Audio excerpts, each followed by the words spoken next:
Žemdirbiai ne tik augina mums duoną, tačiau turi nemažai kitų prievolių, kurių vis daugėja. Kiekvienas norintis išsaugoti tvarkingus laukus nuolat prižiūri melioracijos įrenginius, tvarko melioracijos griovius, laukų pakraščius, pakeles, lauko keliukus. Tvarkam, viskas aišku savom lėšam tvarkama, bet gal didžiausia, sakyčiau, problemų yra tai nuo senų laikų dar, kai kolūkiais dirba akmenys. Visi tempdama akmenys pagreviuos, tai jų tenai apstu. Ir pas jūs, ar ne? Taip ir pas mus. Tai ką darysite?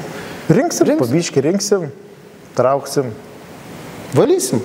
Šlaitus valysim. Viskas per metus nepasidarys, bet pasidarys. Medžius jau išvalėm, nes buvo apleisti. 20 metų užaugę labai dideliais medžiais grevi, juos jau išvalyti, iškirsti, dabar liko tik akmenys. Metai iš metų pabiškė, vienas gabaliukas, kitas gabaliukas griovio, taip ir... Penkmetį mažiausia trūko. Buvo antiek medžiai dideli, kad su družbam jiem pjauti. Tiesiog pjovėm malkas, ten jau malkas buvo, nebe krūmai. Broliai Aidas ir Dainius Šulskiai ūkininkauja Panevėžio ir Anykščių rajonų sandūroje.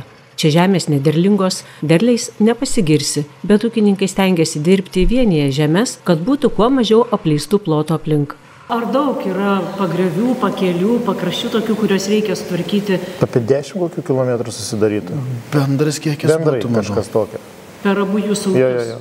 Nes plius važiuoji kairė ir dešinė, taigi dvigubinasi kilometrai. Tai laiko nemažai suėda toksai darbas, būtent tvarkymosi darbai? Manyčiau, vis tiek dieną kelias išeitų persvažinėti viską. Bet priklauso nuo orų.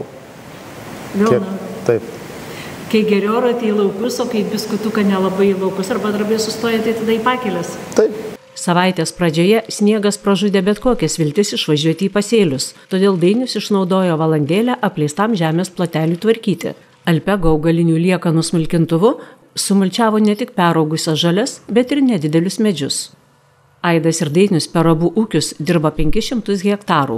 Kadaise buvęs mišrus tėvų ūkis dabar yra tik augalininkystės, auginami kviečiai ir rapsai. Permainingi pastarojo meto orai pakrypo gerojon pusėn. Prognozuotų didesnių šalnų kol kas nebuvo, tad viltis išsaugoti derlių išliko. Kaip šį pavasarį vertinate tokį po žiemų? Žiema lyg tai nebloga buvo, žiemkenčia? Matot, koks oras. Vėlyvas pavasaris dabar gaunasi. Iš pradžio atrodo bus ankstyvas, o dabar biškį atšalo orai, jau gaunasi biškį nusikelsėje. Bet varapsai tai yra gana aukšti ir žiedai sukrauti, jau atrodo šilumos gautų ir tai žydėt pradėtų, nebaisu, kad... Tai jau didžiausia baimė buvo, kai dabar buvo pranešę iki 8-9 šalnos. Bet labai bijojo. Nebuvo. Bet nebuvo šalnos, o užsnyga. Lietus prasidėjo, tai čia džiugu. Viskas gerai tikimės. Bet šiame turbūt drėgmės jau netrūksta pavasarį. Ne. Kiek tose jūsų nelabai derlingose žemėse pavyksta derliaus prikulti? Iki 5 tonų, jeigu kviečių. Čia jau gerai. Jau čia gerai būna, jeigu kviečiai skaičiuojant. Taip, 3 būna, ir 4 būna. Ir būna, aišku, nesakam, įspūdingų metų ir 6 būna iš tam tikro lauko. Bet čia vienetai, 5 mečių vieni metai iškrenta. Nes, kaip sakot, nederlingas, nes balai 35, 32, 40 jau labai gerai būtų jau, jeigu ir toksai plotas. O taip, 30-35 balai. Šeimos ūkis jau yra per silpnas, jis nebeišgyvena. Negali konkuruoti su didžiaisiais. Didieji, taigi yra, kur po kelius tūkstančius dirba, taigi automatiškai perkamoji galia kita. Tu už 4 gal tūkstančius hektarą gali nupirkti, tai sakys, už tavo 8 duoda. Nu kaip gali nepakonkuruosi? O tai kaip jums pavyksta išlaviruoti ir vis tiek ir techniką atsinaujinti, reikia ir technologijos keičiasi, reikia vis modernesnių. Iš paskutinės stengiamės. Kažkas nukenčia, gal kažkas laimi, bet... Mūsų kraštas nėra tiek pažangus naujovėms kaip kiti, kur žemės leidžia tai daryti. Tiesiog mes dirbam patys, darbuotojų nesamdom. Tai yra daug laimėjau ant to. Ant šitą susitvarkom. Techniką tvarkam patys, prižiūrim, kad nereiktų kas 5 metus keisti, nes labai didelės investicijas. Tiesiog dirbam, užtenka, kol dirbam dar. Turbūt ir verslo partneriai turi įtakos, kai galima galbūt ir pigesnę techniką gauti, nereikia tų madingų ar brangių prekės ženklų ieškoti, nes, sakykime, drabiauja, kaip suprantu, su margučiais glaudžiai. Taip, esam ne vieną techniką iš jų nupirkę, padėvėtą. Ir kombainas, traktoriai yra keli, tiek pat šitas dabar jau, bet šitas jau naujas buvo pirktas, padargas. Dažnai apsilankote margučių centre, kai ko nors prireikia? Tai žinoma, nes mums pakeliui yra Panevėžys miestas, tai mes iš ten važiuodami užsukam Naujojų pažiūrėti, gal kažką atsivežę, važiuodami Panevėžį užsukam pažiūrėti, nes turi ką pasiūlyti, jie turi tikrai. Ir technikas, ir atsarginių dalių, ir techninė priežiūra, ir visas pilnas servisas, kaip žemės ūkyje. Deklaruojamuose žemės ūkio naudmenų plotuose esančių melioracijos griovių šlaitų priežiūra remiama ir skatinama, tačiau šiais laikais dalgių griovių nepašienausi.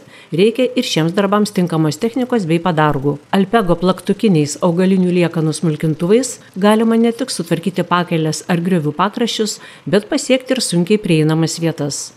Alpego siūlo plaktukinius smulkintuvus, kuriais galima pjauti šlaitą 65% žemyn nusileidžia ir netgi 90 kampus stačiai, tai galima krūmų šakas nugenėti ir panašiai. Tai yra modeliai pritaikomi nuo mažiausio iki didžiausio traktoriaus. Taipogi yra ir be alkūnių, yra universalūs smulkintuvai, kurie kabinami ant priekio arba ant galo. Yra ūkininkai įsigyja vieną ant priekio ir kitą su alkūne ant galo, kad būtų našesnis darbas ir nusmulkintų greičiau savo augalinės liekanas. Šitie būtent smulkintuvai rinkoje turi sunkiausius plaktukus, tai reiškia, kad jie gali kirsti ir krūmą, kai kurie modeliai netgi iki 10 cm, mažesni modeliai aišku iki 6 cm augalinės liekanas, tai krūmai, karklai visokie ir panašiai. Tai labai palengvina priežiūrą visų griovių. Šie smulkintuvai turi dvigubą kamerą, ta prasme, kaip plaktukas pakelia akmenį ar ką dėl sudilimo, tai neišdaužo viršutinės, nes yra apsauginė kamera viduje. Reduktorius gamina pati firma Alpego, plus kad reduktoriai savyje turi laisvos eigos movą, išjungus darbinį veleną, jis nestoja iš karto, jis po biškį sustoja. Matome, kad jie yra skirtingų modelių, ir mažesnių, ir didesnių, su didesniais, mažesniais kaltukais. Jeigu paėmus TL50, tai yra sunkus didelis agregatas, automatiškai reikia didesnio traktoriaus. TL50, jo ten nuo 2 m iki 2,60 m pločiai būna ir traktorius rekomenduojamas apie 150 arklių. Ištyrinėję rinką ir stengiamės turėti sandėlį visada, kaip ir dabar matot, atvažiavo nauja siunta šiandieną. Šalia Alpego turite dar ir Pronar smulkintuvus, kurie taip pat populiarūs yra tarp ūkininkų. Taip, turim Pronar, būtent Pronar gamykla gamina vadinamus teleskopinius smulkintuvus, su kuriais galima vadinamus tos centrinius melioracijos griovius išsilgina strėlė ir dabar esam pardavę Jurbarko rajono žmogus susisakė būtent pjauti krūmams, tai ten strėlė ilginasi iki 4,80 cm. Tai va, taipogi galima užsakyti su plaktukinė galva, ta prasme žolį smulkinti, su paprasta alkūnė nepasiekia centrinio griovio, pačio krašto negali nusmulkinti, o su teleskopinė strėlė tą visą diapazoną gali reguliuoti. Ar populiarėja Lietuvoje tokie padargai, kurie skirti netiesiogiai žemės ūkio darbams? Taip, nes kadangi kaip ir įstatymai jau dabar įpareigos ten aplink griovius palikti 3 metrus, tai žmonės jau to rūpinasi, galvoja į priekį ir perka jo. Aišku, yra ir kitų variantų, pigesnių, sakykime, bet tai čia kiekvienam pagal save, kaip sakant, pagal poreikį. Labai svarbu yra greitis žemės ūkyje, nes nenuspėjami orai, tai šilta, tai šalta, dėl to mes visą techniką, kurią turime vietoje sandėlyje savo margučiuose, stengiamės pristatyti per 3 darbo dienas iki savaitės laiko. Taip pat stengiamės populiariausių modelių ir dažniausiai perkamų dalių atsargas turėti irgi pas save vietoje. Ir visas tas dalis galima rasti pas mus elektroniniai svetainiai margučiai.lt. Tenais galima matyti, koks šiuo metu yra atsargų likutis ir galim užsisakyti internetu arba galim paskambinus telefonu. 3-5 dienos tai jau yra didžiai technika, kurią mes vežame savo transportu. O dalis, tai jeigu žmonės nori greičiau, tai siunčiame per kurjerius, tai 1-2 dienos priklausomai nuo to, kuriame rajone ir kurią valandą užsisakė. Jeigu nuo ryto dar paima kurjeris, tai dažnai ir sekančią dieną jau būna dalis vietoje.